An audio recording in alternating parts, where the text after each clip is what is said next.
الحمد لله الحمد لله وحده، والصلاة والسلام على من لا نبي بعده. أما بعد، فأعوذ بالله من الشيطان الرجيم. بسم الله الرحمن الرحيم. ولله على الناس حج البيت من استطاع إليه سبيلا، ومن كفر فإن الله غني عن العالمين. آمنت بالله صدق الله العظيم. وقال النبي صلى الله عليه وسلم: الحج المبرور ليس له جزاء إلا الجنة. رب اشرح لي صدري ويسر لي أمري واحلل عقدة من لساني يفقه قولي. رب زدني علما رب زدني علما رب زدني علما.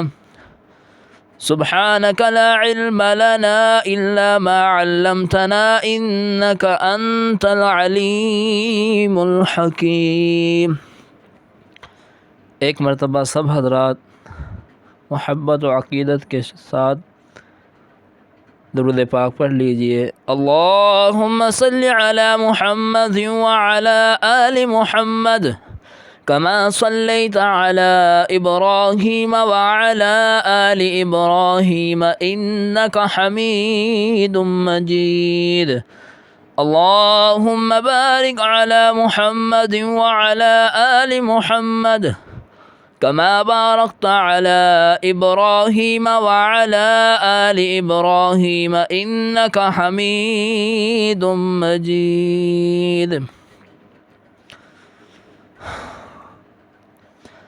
برادران اسلام، بھائیوں، دوستوں اور بزرگوں، عزیز نوجوان ساتھیوں، حج دین اسلام کا ایک اہم فریضہ ہے، ایک اہم رکن ہے۔ حج استطاعت رکھنے والوں پر زندگی میں ایک مرتبہ حج کرنا فرض ہے۔ حج کے اندر اللہ تبارک و تعالی نے بہت سی حکمتیں اور مصلحتیں رکھی ہے۔ ایک حاجی جب اپنے تمام رشتہ داروں، دوست احباب، گھر والوں اور محلے والوں سے ملاقات کر کر اپنے گھر سے ایک لمبے سفر کے ارادے سے نکلتا ہے تو اسے سفر آخرت کا احساس ہوتا ہے۔ ایک حاجی جب احرام باندھتا ہے تو یہ اسے قبر کے سفید لباس کی یاد دلاتا ہے۔ ایک حاجی جب تلبیہ کرتے ہوئے ایک ہی صدا بار بار زبان سے دہراتا ہے کہ لبیک اللہم لبیک لبیک اللہم لبیک، تو اس سے اس کے کانوں میں آخرت کی وہ آوازیں گونجنے لگتی ہے کہ جو آخرت میں تمام لوگوں کی، تمام انسانوں کی زبانوں پر ہوگی کہ نفسی نفسی نفسی۔ حجاج کرام جب میدان عرفات میں جمع ہوتے ہیں، اکٹھے ہوتے ہیں، تو یہ منظر اور بھی عبرتناک ہو جاتا ہے کہ آخرت میں تمام انسان، کالے گورے، مرد عورت، بوڑھے بچے، امیر غریب، حاکم محکوم، سب کے سب اللہ کے حضور ایسے ہی کھڑے ہوں گے۔ اس لیے حج کو مجموع العبادات کہا جاتا ہے، حج مجموع العبادات کہلایا جاتا ہے، اور کہ اس میں مالی، بدنی، زبانی، قلبی تمام عبادات شامل ہے۔ بہرحال میرے بھائی، دوستوں اور بزرگوں، اللہ تبارک و تعالی قرآن مجید فرقان حمید کے اندر فرماتے ہیں کہ وَلِلَّهِ عَلَى النَّاسِ حِجُّ الْبَيْتِ مَنِ اسْتَطَاعَ إِلَيْهِ سَبِيلًا وَمَنْ كَفَرَ فَإِنَّ اللَّهَ غَنِيٌّ عَنِ الْعَالَمِينَ، کہ اللہ کا ان لوگوں پر یہ حق ہے کہ جو بیت اللہ تک پہنچنے کی طاقت رکھتے ہیں وہ اللہ کے گھر کا حج کرے۔ وَمَنْ كَفَرَ فَإِنَّ اللَّهَ غَنِيٌّ عَنِ الْعَالَمِينَ، اور جس نے اس سے انکار کیا تو وہ پھر خوب سمجھ لے کہ اللہ تمام دنیا والوں سے بے نیاز ہے۔ تو اس آیت کریمہ سے حج بیت اللہ کی اہمیت، حج بیت اللہ کی فرضیت اور فضیلت معلوم ہوئی کہ اللہ تبارک و تعالیٰ کا ان لوگوں پر یہ حق ہے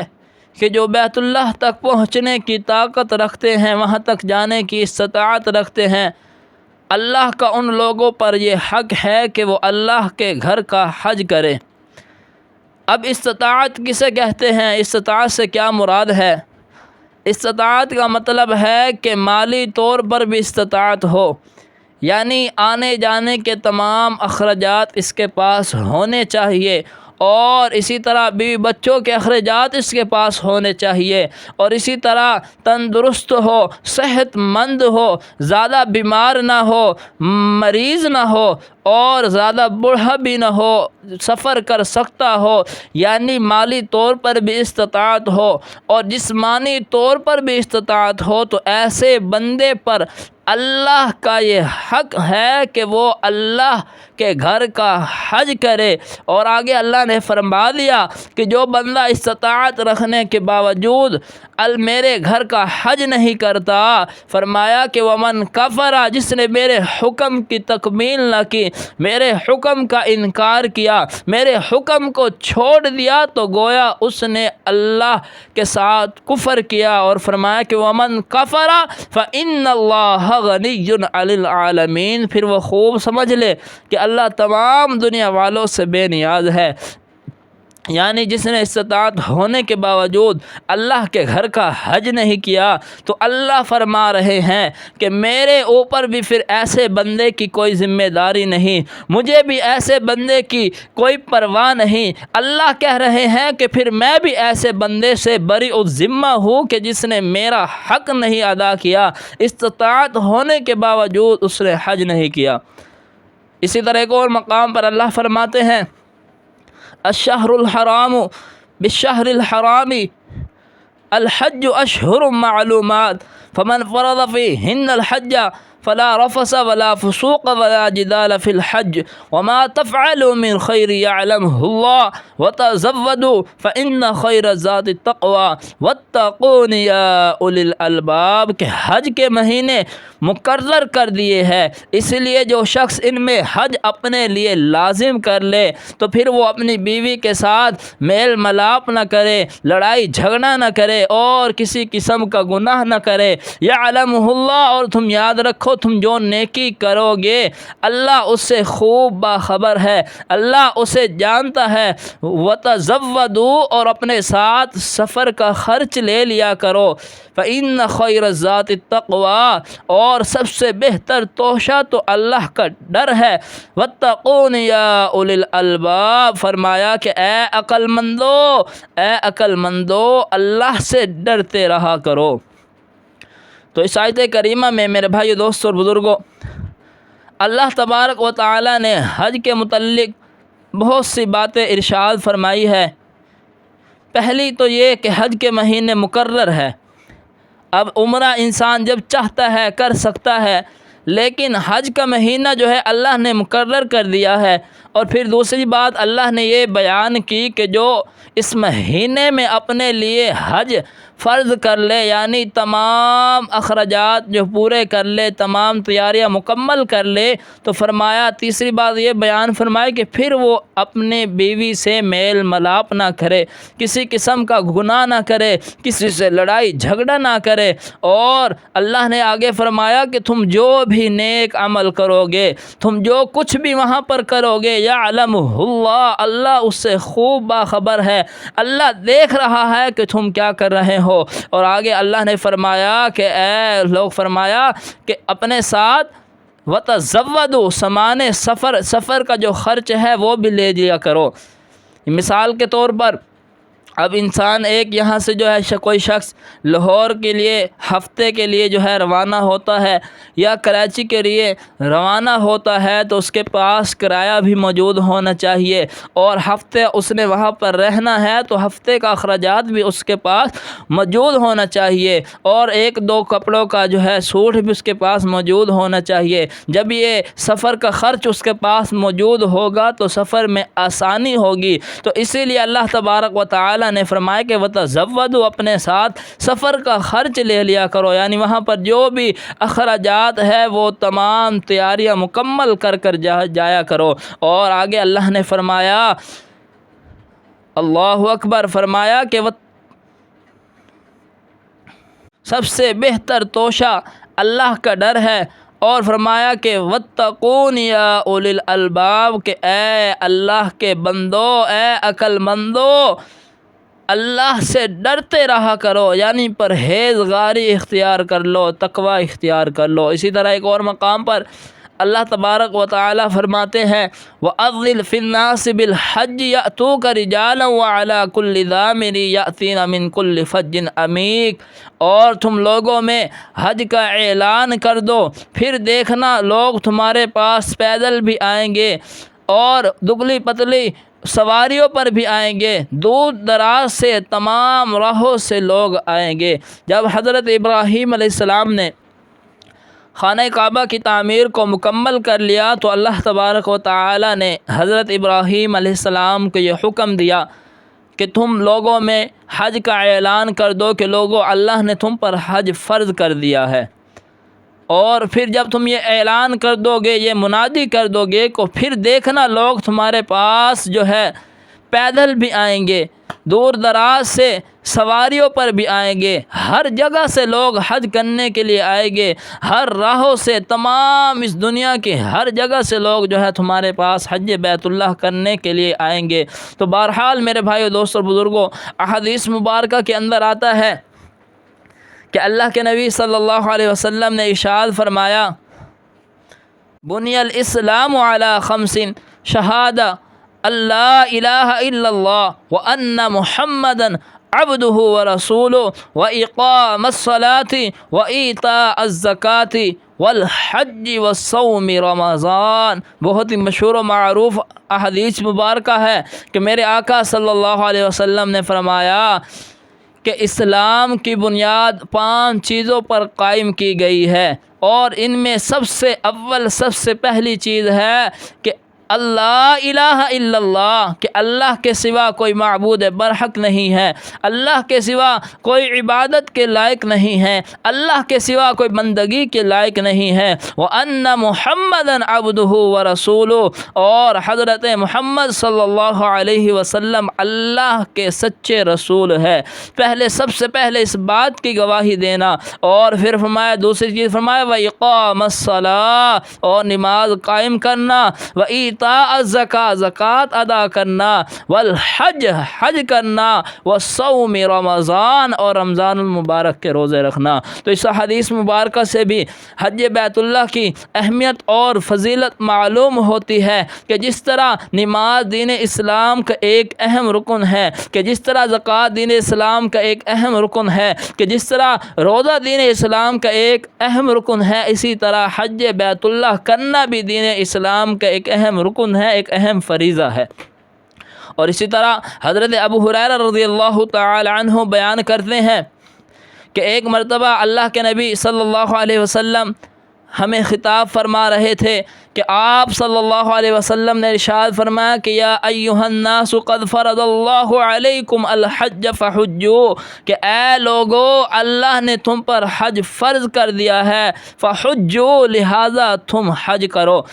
جب آپ صلی اللہ علیہ وسلم نے یہ ارشاد فرمایا تو ایک آدمی درمیان سے کھڑا ہوا تو آپ صلی اللہ علیہ وسلم سے پوچھا کہ اے اللہ کے رسول صلی اللہ علیہ وسلم، کیا حج کرنا ہم پر ہر سال فرض ہے؟ تو آپ صلی اللہ علیہ وسلم نے اس کا کوئی جواب نہیں دیا، حتیٰ کہ اس نے 3 مرتبہ یہی سوال کیا اور آپ صلی اللہ علیہ وسلم نے تینوں مرتبہ اس کا کوئی جواب نہیں دیا۔ جب وہ سوال کر بیٹھ گیا تو آپ صلی اللہ علیہ وسلم نے ارشاد فرمایا کہ لو قلت نعم، کہ اگر میں ہاں کر دیتا، واللہ اس ذات کی قسم جس کے دستے قدرت میں میری جان ہے، لواجبت، تو ہر سال تم پر حج کرنا واجب ہوتا، وَلَمَا اسْتَطَعْتُمْ، اگر ایسا ہو جاتا تو تم اتنی طاقت نہ رکھتے کہ ہر سال اللہ کے گھر کا حج کرتے۔ اللہ اکبر۔ تو اس حدیث مبارکہ سے بھی حج بیت اللہ کی اہمیت اور فضیلت معلوم ہوئی کہ آپ صلی اللہ علیہ وسلم لوگوں کو مخاطب کر کے ان سے خطاب فرما رہے ہیں کہ یا ایھا الناس، کہ اے تمام دنیا کے لوگوں، اے تمام انسانوں، قد فرض اللہ علیکم الحج فحجوا، کہ اللہ نے تم پر حج فرض کر دیا ہے، لہٰذا تم اللہ کے گھر کا حج کرو۔ اسی طرح حدیث مبارکہ میں آتا ہے کہ آپ صلی اللہ علیہ وسلم کا فرمان عالی شان ہے کہ میرے آقا صلی اللہ علیہ وسلم نے ارشاد فرمایا کہ الحج المبرور لیس له جزاء الا الجنہ، کہ حج مبرور کا بدلہ جنت ہے۔ یعنی جو بندہ حج پر گیا اور اللہ کی بارگاہ میں اس کا حج قبول ہو گیا تو آپ صلی اللہ علیہ وسلم نے فرمایا کہ اس کا بدلہ جنت ہی ہے، جنت کے سوا اور کچھ نہیں۔ اور حدیث مبارکہ میں آتا ہے کہ میرے آقا صلی اللہ علیہ وسلم نے فرمایا کہ جو بندہ حج کے لیے جائے اور اس شان سے حج کرے کہ حج کے دوران کوئی فحش بات نہ کرے اور کسی قسم کا گناہ نہ کرے، تو وہ ایسی حالت میں واپس ہوتا ہے کہ جیسا کہ اس کی ماں نے اسے جنا تھا۔ اللہ اکبر۔ تو کتنی بڑی فضیلت معلوم ہوئی کہ جو بندہ حج کرتا ہے اور اس شان سے حج کرتا ہے کہ حج کے دوران کسی قسم کا گناہ نہیں کرتا، کوئی لڑائی جھگڑا نہیں کرتا، کوئی اور نیت اس کے ساتھ نہیں ہوتی، تو آپ صلی اللہ علیہ وسلم کا فرمان ہے کہ یہ ایسی حالت میں واپس ہوتا ہے کہ جیسی اس کی ماں نے اسے جنا ہو۔ اب جس طرح مثال کے طور پر اگر کوئی ماں بچے کو جنم دیتی ہے، جس طرح بچہ ہر خطا سے، ہر گناہ سے پاک صاف ہوتا ہے، اسی طرح ایک حاجی جب حج کر آتا ہے تو وہ بھی اسی طرح بچے کی طرح ہر گناہ سے، ہر خطا سے پاک صاف ہو جاتا ہے۔ اللہ اکبر۔ کتنی بڑی فضیلت حج بیت اللہ کی معلوم ہوئی۔ آئیے احادیث مبارکہ کی روشنی میں ایک واقعہ آپ حضرات کے سامنے پیش کرتا چلوں کہ حضرت عمر بن عاص رضی اللہ تعالی عنہ بیان کرتے ہیں کہ جب اللہ رب العزت نے میرے دل کے اندر اسلام کی محبت ڈال دی تو میں آپ صلی اللہ علیہ وسلم کی خدمت میں حاضر ہوا اور میں نے عرض کی کہ اے اللہ کے رسول صلی اللہ علیہ وسلم، اپنا ہاتھ مبارک آگے بڑھائیے، میں آپ کے ہاتھ پر بیعت کرنا چاہتا ہوں۔ جب آپ صلی اللہ علیہ وسلم نے اپنا دست مبارک آگے بڑھایا تو حضرت عمر بیان کرتے ہیں کہ میں نے اپنا ہاتھ پیچھے کھینچ لیا تو آپ صلی اللہ علیہ وسلم نے فرمایا کہ اے عمر، تمہیں کیا ہوا؟ تو حضرت عمر رضی اللہ تعالیٰ عنہ بیان کرتے ہیں کہ میں نے عرض کی کہ اے اللہ کے رسول صلی اللہ علیہ وسلم، میں آپ سے کچھ شرط لگانا چاہتا ہوں۔ تو آپ صلی اللہ علیہ وسلم نے فرمایا کہ کون سی شرط لگانا چاہتے ہو؟ حضرت عمر بیان کرتے ہیں کہ میں نے عرض کی کہ اللہ کے رسول صلی اللہ علیہ وسلم، میں یہ شرط لگانا چاہتا ہوں کہ اللہ میرے پچھلے تمام گناہوں کو معاف کر دے۔ تو آپ صلی اللہ علیہ وسلم نے فرمایا کہ اے عمر، کیا تمہیں معلوم نہیں کہ اسلام پچھلے تمام گناہوں کو مٹا دیتا ہے، ہجرت سابقہ خطاؤں کو ختم کر دیتی ہے، اور حج انسان کے پچھلے صغیرہ کبیرہ تمام گناہوں کو ختم کر دیتا ہے، مٹا دیتا ہے، تمام گناہ مٹ جاتے ہیں۔ اللہ اکبر۔ تو بہرحال میرے بھائی دوست اور بزرگوں، قرآن احادیث مبارکہ کی روشنی میں حج بیت اللہ کے چند فضائل آپ کے سامنے بیان کیے ہیں۔ ان باتوں کا خلاصہ یہی ہے کہ اللہ کا ان لوگوں پر یہ حق ہے کہ جو لوگ بیت اللہ تک جانے کی استطاعت رکھتے ہیں، بیت اللہ تک پہنچنے کی طاقت رکھتے ہیں تو وہ اللہ کے گھر کا حج کرے۔ اور جو حضرات حج بیت اللہ کے لیے گئے ہوئے ہیں اور کچھ تیاریوں میں مصروف ہے، اللہ تعالیٰ ان سب کو اور ہم سب کو حج مبرور نصیب فرمائے۔